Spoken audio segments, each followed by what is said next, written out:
कैसे हो बच्चों? ये हमारा चैनल है और इस पर हम अभी तक आपको रेशियो कंसेप्ट के 2 पार्ट करा चुके हैं। रेशियो कंसेप्ट के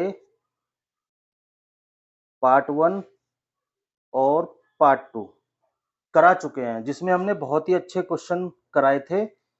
और आज हम स्टार्ट करेंगे अपना पार्ट 3। बेटा इसमें कुछ आपके क्वेश्चन बचे हुए रह गए थे, जो छोटे मोटे क्वेश्चन है वो मैंने आपको बताया था पिछली वीडियो में कि मैं आपको कराऊंगा। तो ठीक है बेटा, अब हम स्टार्ट करते हैं। क्वेश्चन नंबर 32 तक हम 2 वीडियोज में पढ़ चुके हैं। आज हम क्वेश्चन नंबर 33 से स्टार्ट करेंगे। चलिए स्टार्ट करते हैं। बेटा ये है आपका क्वेश्चन नंबर 33। पढ़ो इसको। यदि दो संख्याओं का अनुपात 1:5 हो और उनका गुणनफल क्या है बेटा, इस बार गुणनफल 320 दिया है, तो इन दो संख्याओं के वर्गों के बीच अंतर कितना होगा। बेटा पीछे मैंने आपको बताया था कि एक यूनिट की वैल्यू आपको निकालनी आ जाए, आपको रिलेट करना आ जाए। रिलेट का मतलब ओरिजिनल वैल्यू से। इस बार ओरिजिनल क्या दिया है? गुणनफल। ठीक है, तो हम बेटा इन दोनों संख्याओं के गुणनफल से ही रिलेट करेंगे। मान लो एक संख्या a है, एक b है, इनका रेशियो है 1:5। ठीक है बेटा, अगर आप बिल्कुल बिल्कुल इसको बेसिक से समझे, मैं इसको 1x मानता, इसको 5x मानता, लेकिन हम इसको ऐसे करेंगे नहीं, आपको समझाने के लिए बता रहा हूं।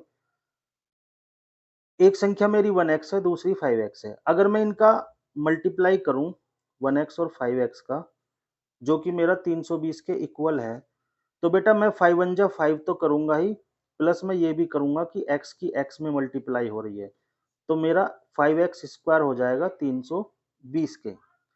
यहाँ से मेरा एक्स स्क्वायर निकल के आ जाएगा, 320 डिवाइड हो जाएगा 5 से 64, और यहाँ से मेरा x निकल के आ जाएगा। ये x जब इधर जाता है, सॉरी ये स्क्वायर जब इधर जाता है तो ये अंडर रूट बन जाता है, और बेटा x मेरा यहाँ से निकल कर आ गया। जब मैं 64 को अंडर रूट से बाहर लाऊंगा तो 8 निकल के आएगा। अब ये कैसे आया? क्योंकि बेटा ये होता है 8 का स्क्वायर 64, और स्क्वायर से अंडर रूट कट जाता है। जो आपका करणीय चैप्टर है अर्थमेटिक में, वहां बिल्कुल क्लियर कराया जाएगा। वहां इस चैप्टर में केवल इन root, square root, cube root, इन्हीं से क्वेश्चन है बेटा सारे। ठीक, और यहां से देखो x इंटू एक्स होता है एक्स स्क्वायर। ये x ही तो यूनिट था बेटा, लेकिन यहाँ पर हमारा x नहीं निकल के आ रहा था, यहाँ पर स्क्वायर निकल के आ रहा है। तो बेटा इसको हम कर लेंगे अंडर रूट। यहाँ से हमारा x निकल के आ गया 8। अब हमको ये यूनिट की वैल्यू पता लग गई। अब हम कुछ भी कर सकते हैं, लेकिन आपको ऐसे नहीं करना है। ठीक, ये आपको समझाने के लिए था। आपको कैसे करना है कि आपके सामने है दो संख्याएं 1:5, आपको इनका मल्टीप्लाई दिया हुआ है। इनका जो गुणनफल है वो कितने के बराबर है? 320 के। ठीक है, तो आप इनके गुणनफल से ही रिलेट करोगे, जो मैं अब तक आपको पढ़ाता आया हूं। इनका गुणनफल हो गया 5 1 जा 5, तो बेटा ये 5 यूनिट का स्क्वायर है अभी, क्योंकि यहाँ आपको पता लग गया स्क्वायर कैसे आया। तो ये निकल के आ गया 320। तो मेरा एक यूनिट का स्क्वायर निकल के आ जाएगा 64, और यहाँ से मेरी एक यूनिट आ गई 8। अब बेटा एक यूनिट की वैल्यू आपको पता लग गई। अब आप कुछ भी निकाल दो। एक नंबर है मेरा 1 और एक नंबर है मेरा 5। जब एक यूनिट की वैल्यू 8 है तो 5 यूनिट की वैल्यू हो गई 40, और एक यूनिट की वैल्यू हो गई 8। इसका मतलब ये हुआ कि मेरे पास जो दो संख्याएं हैं वो ओरिजिनल रूप में 8 और 40 हैं। अगर ये संख्याएं पूछता तो आंसर होता यही। मुझसे पूछा है इन दोनों संख्याओं के वर्गों के बीच अंतर कितना है। बेटा इन दोनों का वर्ग कर दो, 8 का स्क्वायर और 40 का स्क्वायर। 8 का स्क्वायर होता है 64 और 40 का स्क्वायर होता है 1600। इन दोनों का अंतर पूछा है। अंतर का मतलब होता है बड़े में से छोटा घटा दो। इन दोनों का अंतर 1600 में से आप 6400 घटाएंगे, आपका निकल के आएगा 1536, जो कि बेटा आपका आंसर है। ठीक है, अब देखो यहां से मैं आपको क्या सिखाना चाहता था। बेटा कब रेशियो का गुणनफल स्क्वायर बनता है और कब नहीं बनता है, कब नहीं बनता है। बेटा ये क्वेश्चनों की लैंग्वेज को पढ़कर आपको ध्यान में रखना है, और मैंने इसी कब बनता है और कब नहीं बनता है इन दोनों टाइप के क्वेश्चन लिए हैं, जो मैं आपको आगे बताऊंगा। ये तो मैंने बता दिया कब बनता है। तो कब बनता है बेटा? जब सेम रेशियो इन दोनों की आपस में गुणा हो रही हो, तब तो बनता है। और कब नहीं बनता है ये मैं आपको आगे बताऊंगा अभी। ठीक है, एक क्वेश्चन और देख लेते हैं बेटा। बेटा अब हम इतना नहीं करेंगे, ये आपको समझाने के लिए था, आपको आपका बेस मजबूत करने के लिए। बाकी हमको ऐसे करना है, और ऐसे में भी बहुत फटाफट करना है। देखो, यदि ए और बी का अनुपात 4:5 है और उनके वर्गों का अंतर दिया है बेटा इस बार, तो आप किससे रिलेट करोगे? इनके वर्गों के अंतर से। अब एक नंबर मेरे पास 5 है, 4 है और एक 5 है, इनके वर्ग हो गए, वर्ग, वर्ग का मतलब है इनके स्क्वायर। 4 का हो गया 16 और 5 का हो गया 25। इन दोनों का जो अंतर है कितना आएगा? 9। वो कितने के बराबर है? 81 के। ठीक है बेटा, तो आपका 9 यूनिट स्क्वायर निकल के आया। ये एक यूनिट स्क्वायर की वैल्यू आ गई 81/9, कितना आ गया? 9। तो आपका एक यूनिट निकल के आ जाएगा बेटा, 9 का अंडर रूट कर दोगे जब आप, ये स्क्वायर इधर जाएगा, तो एक यूनिट की वैल्यू आपकी निकल के आएगी 3। आपसे पूछा है ए का मान कितना है। एक मेरा नंबर था ए, एक नंबर था बी, ये 4 था और ये 5 था। जब एक यूनिट की वैल्यू 3 है तो 5 यूनिट की वैल्यू कितनी आ गई? 15। बी पूछता तो 15 आंसर होता आपका। अगर आपसे ए पूछा है तो इसका भी 3 गुना, 4 3 जा 12। यही बेटा आपके आंसर है। अब आप सोच रहे होंगे कि यहां पर तो इनकी गुणा नहीं की, फिर ये यूनिट का स्क्वायर कैसे हो गया? देखो बेटा, यही तो समझने की बात है, इसी को तो कहते हैं कंसेप्ट क्लियर होना चाहिए। बेटा इसको मैं 4x मानता, इसको मैं 5x मानता। जब मैं इनका स्क्वायर करता, क्या मेरा 4 का ही स्क्वायर होता केवल? 16। मेरा x का भी स्क्वायर होता। और जब मैं इस 5x का करता तो मेरा होता 25x स्क्वायर। और जब मैं इन दोनों का अंतर करता, मेरा निकल कर आता 9x स्क्वायर। एक्स स्क्वायर इधर रहता और 81/9 चला जाता इधर। यहाँ से मेरा एक्स स्क्वायर निकल के आता 9, क्योंकि ये 9 9 जा डिवाइड हो जाता। और यहाँ से जब ये x हटता तो ये मेरा निकल के आता 9, तब x आता मेरा कितना बेटा? 3। ठीक, इसलिए इसको स्क्वायर लिया है, क्योंकि यहाँ पे उसने वर्ग बोला है। ये बेटा बहुत छोटी छोटी बातें हैं, ये आपको ध्यान में रखनी है। एक दो बार प्रैक्टिस में आ जाएंगी, फिर आप इनको फटाफट करेंगे। फिर आप इनको ऐसे सेट कर देंगे बेटा, यहीं पर देखो, 4 और 5, 4 का स्क्वायर 16, 5 का 25, डिफरेंस 9, 9 बराबर 81, और आपका आ गया 9 और अंडर रूट 3। एक यूनिट की वैल्यू आ गई, 3 चौक 12। तुरंत आंसर निकाल कर आप रख देते कुछ ही सेकंडों में। ठीक है, ये आपको समझाने के लिए है। अब बढ़ते हैं बेटा अगले क्वेश्चन पर। क्वेश्चन नंबर, अब आते हैं बेटा हम अपने क्वेश्चन नंबर 35 की तरफ। इसको पढ़ते हैं। तीन संख्याओं का अनुपात है 3:6:8। यदि इनका गुणनफल, इस बार बेटा तीन संख्याएं दे दी हैं, इस बार कितनी संख्याएं दे दी हैं? 3। उनका गुणनफल है 9216। तो तीनों संख्याओं का योग पूछा है। देखो बेटा, जब x की x में मल्टीप्लाई करते हैं तो x स्क्वायर होता है। जब x की x में और फिर x में करते हैं तो बेटा x की क्यूब होता है। ठीक, अगर मैं स्क्वायर को इधर ले जा रहा हूं तो मेरा स्क्वायर रूट होता है, ये यहां से हट जाता है। बेटा स्क्वायर रूट में दो लिखा नहीं होता, लेकिन जब मैं x की क्यूब को इधर ले जाऊंगा बेटा, इसको बोलते हैं क्यूब रूट, और क्यूब रूट में यहाँ 3 लिखा होता है। ठीक है, तो ये इस बार 3 वाला है। इसमें क्या ध्यान देना है कि तीन संख्याएं हैं 3:6:8। तीनों संख्याओं की आप मल्टीप्लाई करोगे 3 × 6 × 8, आपका निकल के आएगा बेटा 144। ये 144 आपके कितने के इक्वल है? ये है बेटा 9216 के। तो बेटा यहाँ से आपकी 1 यूनिट की वैल्यू निकल के आ जाएगी। जब भी आप 1 यूनिट की वैल्यू निकालो, आप यहीं पे इसको कर दो क्यूब रूट 144। जब 144 से आप इसको काटेंगे तो बेटा आपका 64 आएगा। तो यहाँ से आपकी 1 यूनिट की वैल्यू आ गई बेटा, ये क्यूब रूट है 64। और 64 बेटा किसका क्यूब रूट का क्यूब होता है? 64 होता है 4 का क्यूब। देखो 4 का क्यूब का मतलब है 4 इंटू 4 इंटू 4, 4 चौक 16 चौका 64। तो यहाँ से क्या होता है कि मैं इसको 4 की क्यूब लिख सकता हूँ और ये 3 होता है क्यूब रूट का। तो ये क्यूब से क्यूब रूट डिवाइड हो जाता है। तो यहाँ पे आपका 1 यूनिट की वैल्यू निकल के आ गई 4। आपसे पूछा क्या है? आपसे पूछा है तीनों संख्याओं का योग क्या है। मेरे पास 3 संख्याएं हैं 3, 6, 8। अगर मैं इनका टोटल करूंगा तो टोटल बैठेगा मेरा 8 और 6 14 और 3 17।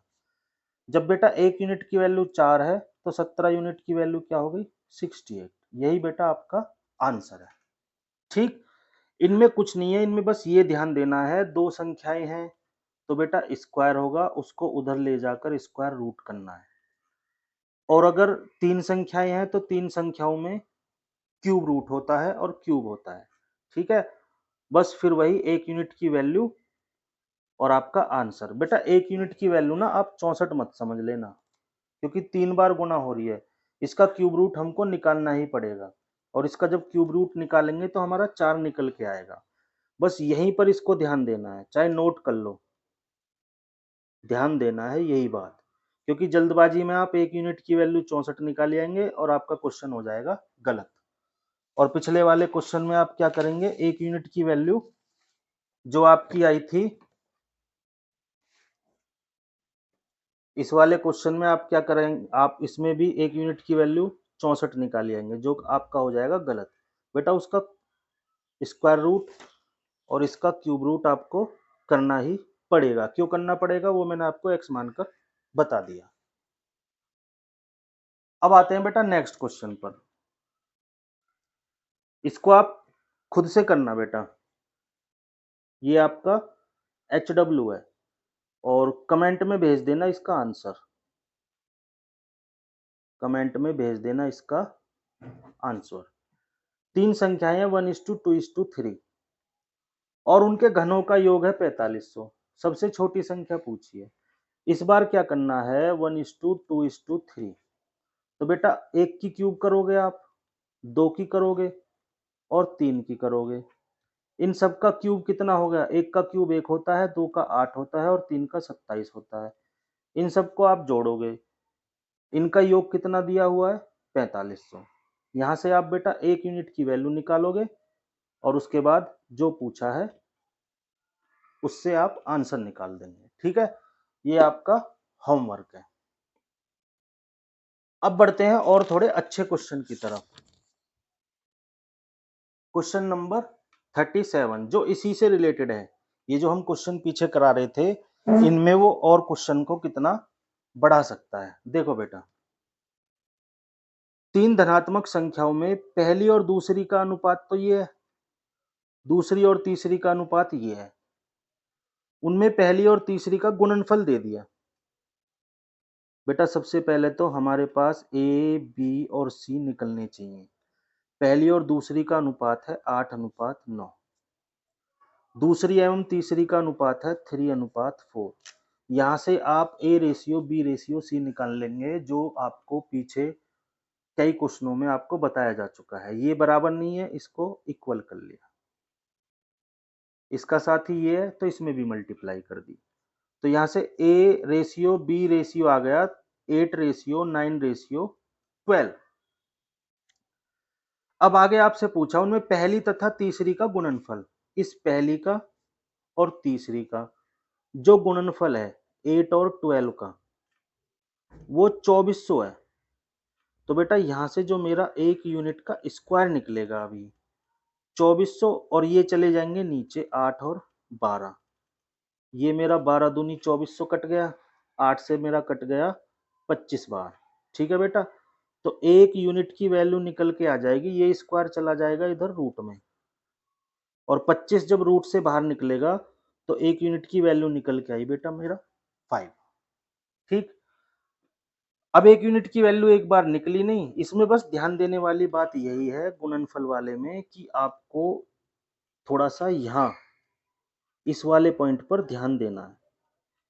मैं आपको यही बार-बार बता रहा हूँ कि आप गलती ना कर दें, 1 यूनिट की वैल्यू कभी 25 मान लें, 25 नहीं होगी बेटा, अंडर रूट 25 होगी, और जब अंडर रूट 25 को हम बाहर निकालेंगे तो हमारा 5 निकल के आएगा। ये होगी हमारी 1 यूनिट की वैल्यू। ठीक है? यहाँ थोड़ा-सा आपको ध्यान देना है गुणनफल वाले क्वेश्चंस में। अब 1 यूनिट की वैल्यू मेरी 5 है। आपसे पूछा है तीनों संख्याओं का योग कितना है? तो मेरी तीनों संख्याएं क्या थी? 8 रेशियो 9 रेशियो 12 थी। ये मेरी तीनों मिलाकर हो गई 12, 8, 20 और 9 29। जब 1 यूनिट की वैल्यू 5 है तो बेटा 29 यूनिट की वैल्यू कितनी हो जाएगी? मल्टीप्लाई कर दो। 20 पंजे 100 और 9 पंजे 45, कितना हो गया? 145। यही बेटा मेरा आंसर है। तो इन तीनों संख्याओं का योग होगा 145। ठीक है बेटा? अब बढ़ते हैं हम क्वेश्चन नंबर 38 की तरफ। ये बेटा पेपर्स में आजकल आने लगा है, अच्छा क्वेश्चन है। ठीक है? एक क्वेश्चन आप समझ लो, एक बार जब आपके सामने से निकल जाएगा फिर कभी भी आपको कोई भी दिक्कत नहीं होगी। देखो, एक हीरे का मूल्य उसके भार के वर्ग के अनुक्रमानुपाती है। आ गया बेटा वर्ग। ठीक। एक व्यक्ति से गलती से यह हीरा 3 टुकड़ों में इस अनुपात में टूट गया और इस वजह से उसे 42,600 रुपए की हानि हुई। हीरे का वास्तविक मूल्य क्या था? देखो बेटा, अब हमको पता लग चुका है गुणनफल में क्या करना है, वर्ग में क्या करना है। ठीक। उसी का थोड़ा सा टांग खींचकर एक ऐसा क्वेश्चन एग्जामिनर ने बना दिया जो आजकल एग्जाम में आ भी रहा है, लेकिन अब बहुत इजी होगा ये आपके लिए। एक क्वेश्चन और है, पहले इसको समझते हैं। एक हीरे का मूल्य उसके भार के वर्ग का अनुक्रमानुपाती है। अब सबसे पहले इसका भार तो पता चले हमें, भार पता ही नहीं है, लेकिन भार अब पता लगेगा हमको। एक व्यक्ति से गलती से यह हीरा 3 टुकड़ों में इस अनुपात में टूट गया। बेटा इसके टुकड़े हो गए 3, 3:5:7 में।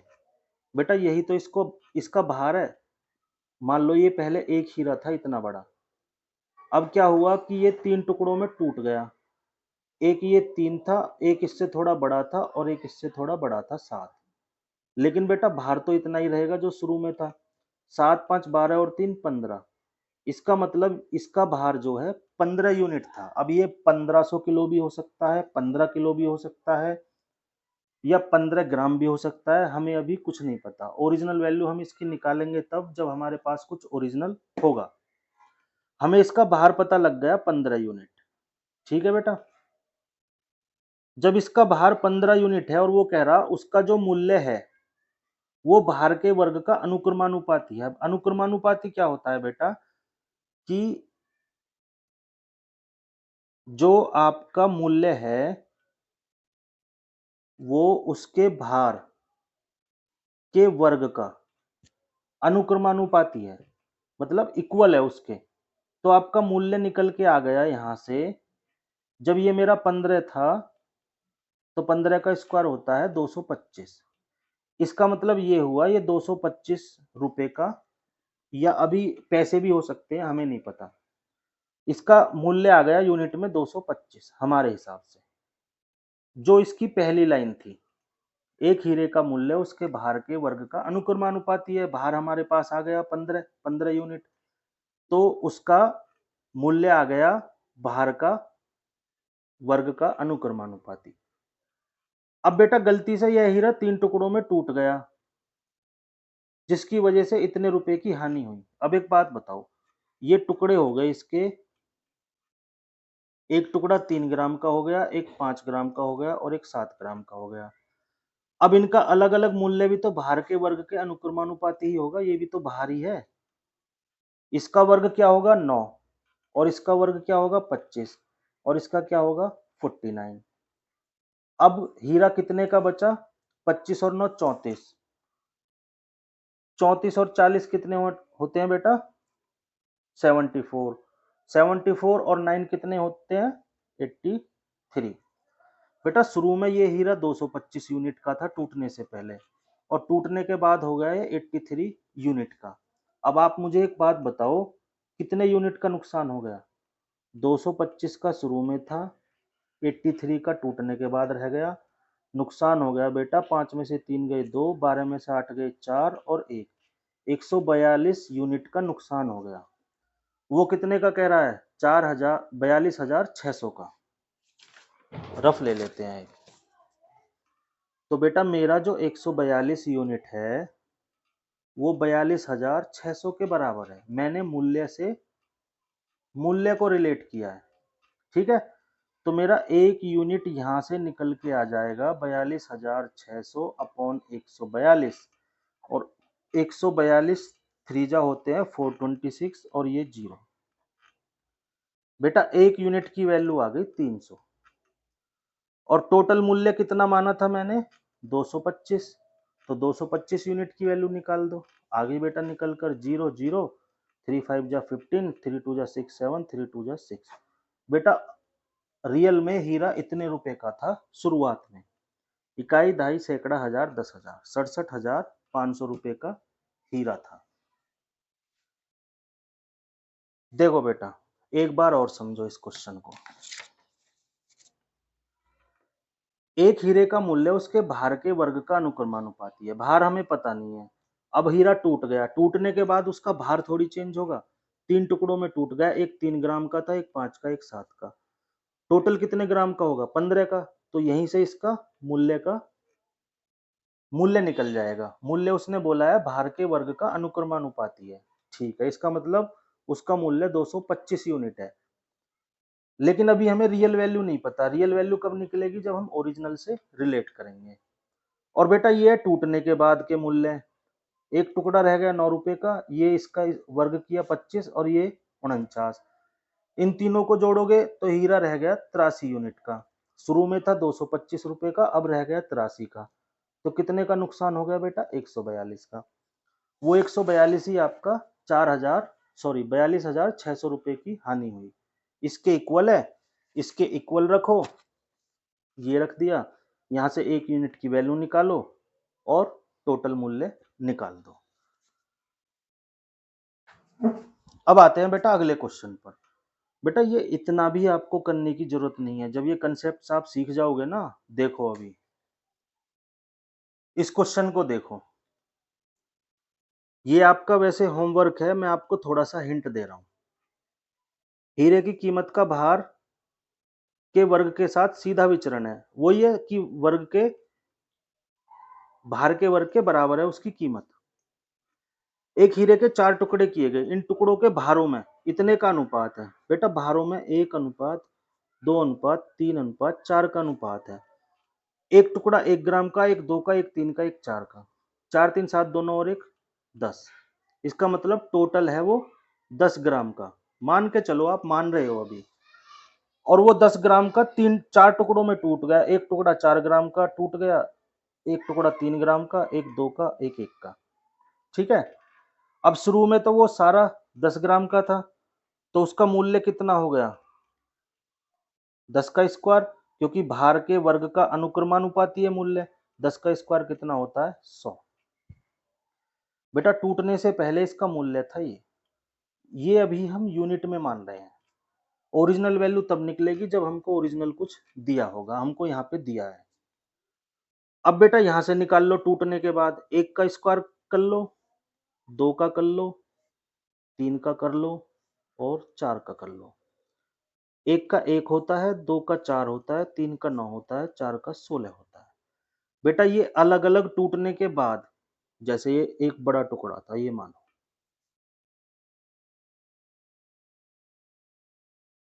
जब मैं इस बड़े टुकड़े का मूल्य निकालूंगा, ये था 10 ग्राम का। उसने कंडीशन बोली है कि उसके भार के वर्ग का अनुक्रमानुपाती है।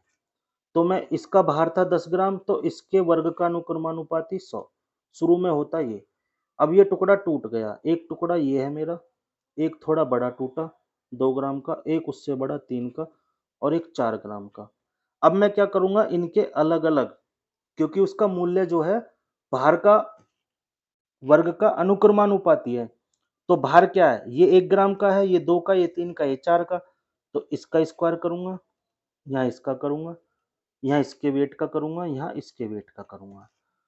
तो यही काम तो किया है बेटा मैंने यहाँ पर। ये मेरा टोटल निकल के आ गया 16 और 9 25, 4 29 और 1 30। बेटा टूटने के बाद उसका रेट रह जाता है ये, और टूटने से पहले था 100। तो कितने का डिफरेंस आ गया? 70 का। तो 70 यूनिट बराबर है मेरा कितने के? 35,000 के। तो एक यूनिट की वैल्यू निकल के आ गई 35,000 डिवाइडेड बाई 70। ये 0 से 0 कट जाएगी और ये 500 बार डिवाइड हो गया। बेटा जब एक यूनिट की वैल्यू है 500 और शुरू में उसका मूल्य क्या था? 100, तो 100 यूनिट की वैल्यू कितनी हो जाएगी? 500 इंटू 100।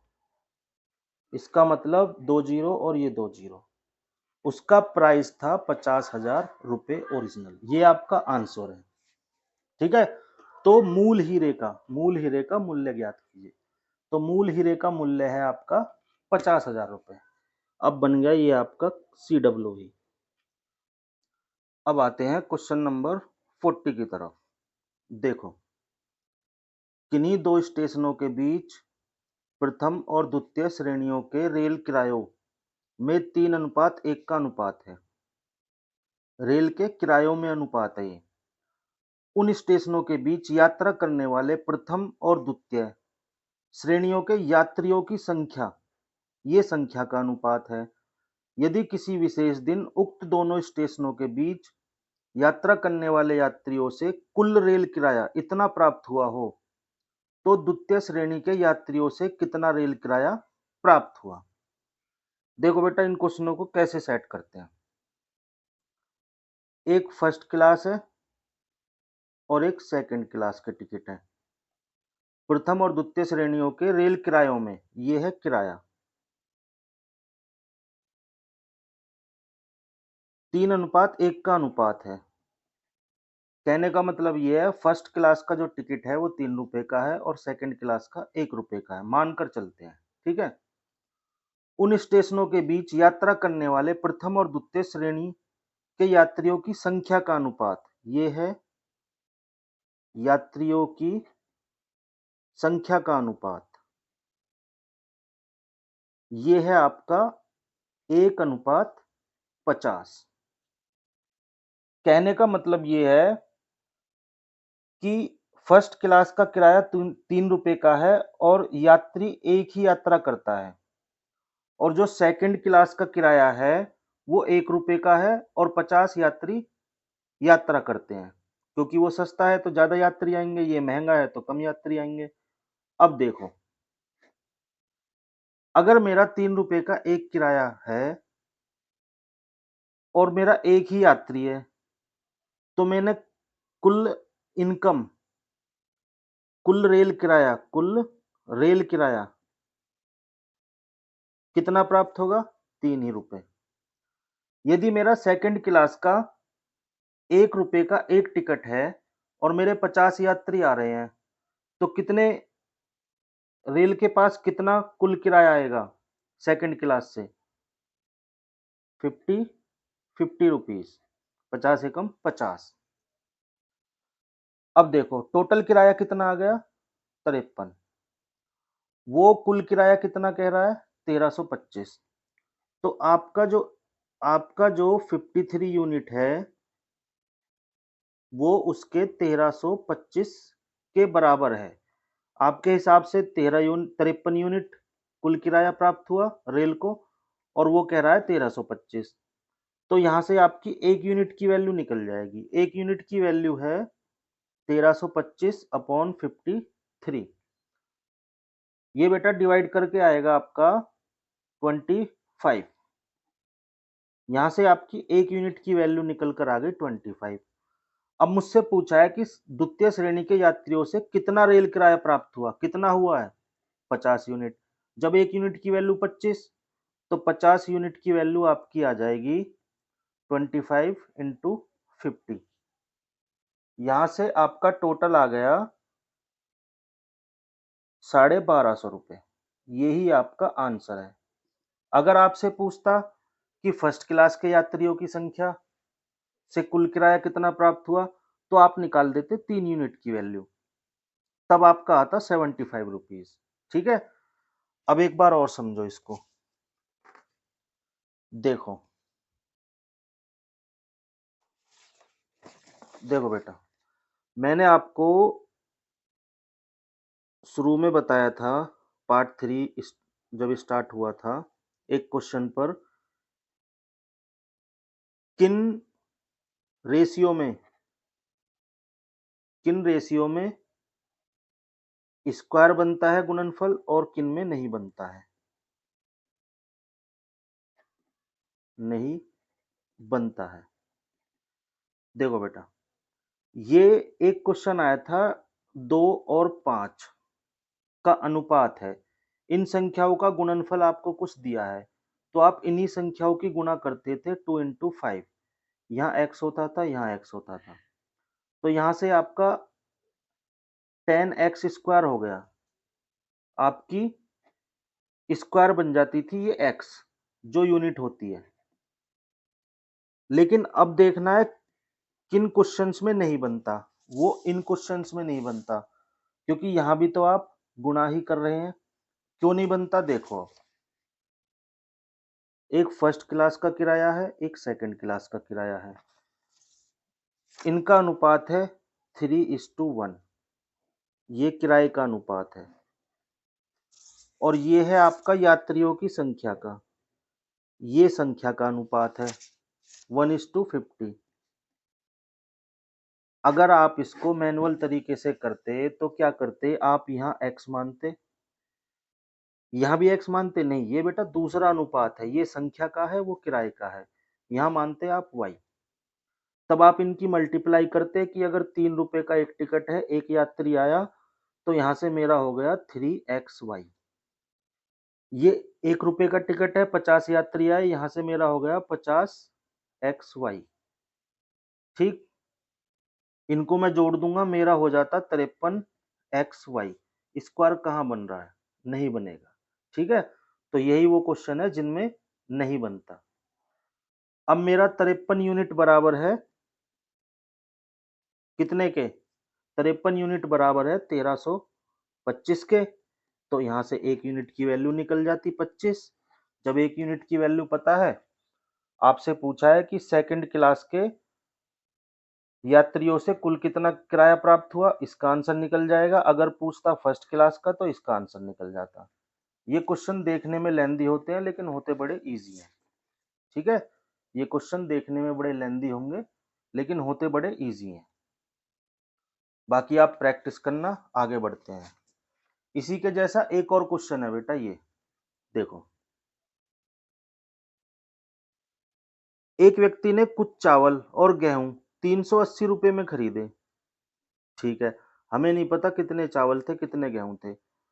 उनमें चावल तथा गेहूं के भारों का अनुपात, ये है भार, भारों का रेशियो है चावल और गेहूं 4:3। और एक समान मात्रा के चावल और गेहूं के मूल्य, ये है मूल्य का अनुपात 5:6। तो वो यही कह रहा है, तदनुसार वह चावल कितनी कीमत में खरीदा गया था। बेटा बिल्कुल पिछले क्वेश्चन की तरह है ये। चावल का भार है 4 यूनिट, गेहूं का भार है 3 यूनिट। आप इसको ऐसे मानो, चावल 4 किलो खरीदे होंगे और गेहूं 3 किलो खरीदे होंगे। मूल्य है इनके 5 और 6। इसका मतलब है ये 5 रुपए किलो होगा, ये 6 रुपए किलो होगा। हमें नहीं पता, लेकिन हम मानकर चल रहे हैं, क्योंकि उसने मूल्य का भी और भार का यूनिट अलग अलग दिया हुआ है, रेशियो। यदि ये 4 किलो है और 5 रुपए किलो है, तो इसका मूल्य कितना हो जाएगा, 20। यदि गेहूं का भार 3 किलो है और 1 किलो का मूल्य 6 रुपए है, तो ये कितने का हो जाएगा, कुल 18। यहां से आपकी कुल वैल्यू आ गई 38। लेकिन वो 38 नहीं कह रहा, वो कह रहा है एक व्यक्ति ने कुछ चावल और गेहूं 380 रुपए में खरीदे। जो आपका 38 यूनिट है वो 380 के बराबर है। एक यूनिट की वैल्यू आ गई 10। जब एक यूनिट की वैल्यू आपको पता है, आपने गेहूं खरीदे 180 के और आपने चावल खरीदे, इसमें भी 10 की मल्टीप्लाई कर दो, 200 रुपए के। ये आपके अलग अलग आंसर आ गए। आपसे पूछा है चावल कितनी कीमत में खरीदा, चावल खरीदा था उसने 200 रुपए में। ठीक है बेटा, ये इस तरीके से नॉर्मल क्वेश्चन होते हैं, लेकिन देखने में थोड़े लेंदी लगते हैं। एक तो ये टिकट वाला, ये आप बुक से प्रैक्टिस करना, हो जाएंगे। लगभग ये चैप्टर आपका फिनिश हो चुका है। एक दो और छोटी छोटी चीजें हैं, उनको कर लेते हैं। देखिए, अब आते हैं बेटा क्वेश्चन नंबर 42 की तरफ। यहाँ पे मैं आपको एक छोटी सी बात बताना चाहता हूँ। सपोज करो ये ए स्क्वायर है और इसके गुणा में बी स्क्वायर है। क्या आप इसको ऐसे जोड़ सकते हो कि ये 2 और 2 एक ही 4 हो जाए? नहीं। ये तभी पॉसिबल है जब बेस समान हो। बेस समान हो। बेस समान का मतलब है कि ये ए स्क्वायर है और गुणा में ये ए की 4 हो, 5 हो, 6 हो, कुछ भी हो, क्योंकि ये भी ए की पावर है और ये भी ए की पावर है, तभी पॉसिबल है। तो इस तरह यदि गुणा में होते हैं तो ये हो जाते हैं ए की 2 प्लस 4, ए की 6। ये तो हो गया बेटा इनटू वाले में। यदि ऐसा होता कि ये ए की 4 होता और ये ए की 2 होता, तो जो नीचे होता है जिसको हम हर बोलते हैं, जब वो ऊपर जाएगा, यदि बेस समान है तो आपका हो जाएगा ए की पावर 4 माइनस 2। ये जो नीचे वाली घात है जब ये ऊपर जाती है तो माइनस हो जाती है, तो यहां से हो जाएगा ए स्क्वायर। ठीक है, ये क्वेश्चन बेटा इसी आधार पर है। दो क्वेश्चन लिए हैं मैंने और ये आपका चैप्टर फिनिश है फिर, क्योंकि ऐसे छोटे छोटे क्वेश्चन एग्जाम में आ जाते हैं। देखो, ये कह रहा है 2 की पावर 1.5 और 2 की पावर 0.5 का अनुपात किसके बराबर है। ये 2 की पावर 1.5 है रेशियो, 2 की पावर 0.5 है। क्या मैं इस रेशियो को ऐसे लिख सकता हूं, 2 की पावर 1.5 अपॉन 2 की पावर 0.5। अब दोनों के बेस समान है तो ये पावर ऊपर चली जाएगी। क्या मैं इसको ऐसे लिख सकता हूँ, 2 की पावर 1.5 माइनस 0.5। ठीक है बेटा, अब क्या मैं इसको ऐसे लिख सकता हूँ कि 2 की पावर 1.5 में से 5 गया 1, और 2 की पावर 1 क्या होता है, 2। अब इसका रेशियो क्या होगा, जब नीचे कोई नंबर नहीं होता तो 1 होता है, तो इसका रेशियो होगा 2:1। यही आपका आंसर है। ठीक है,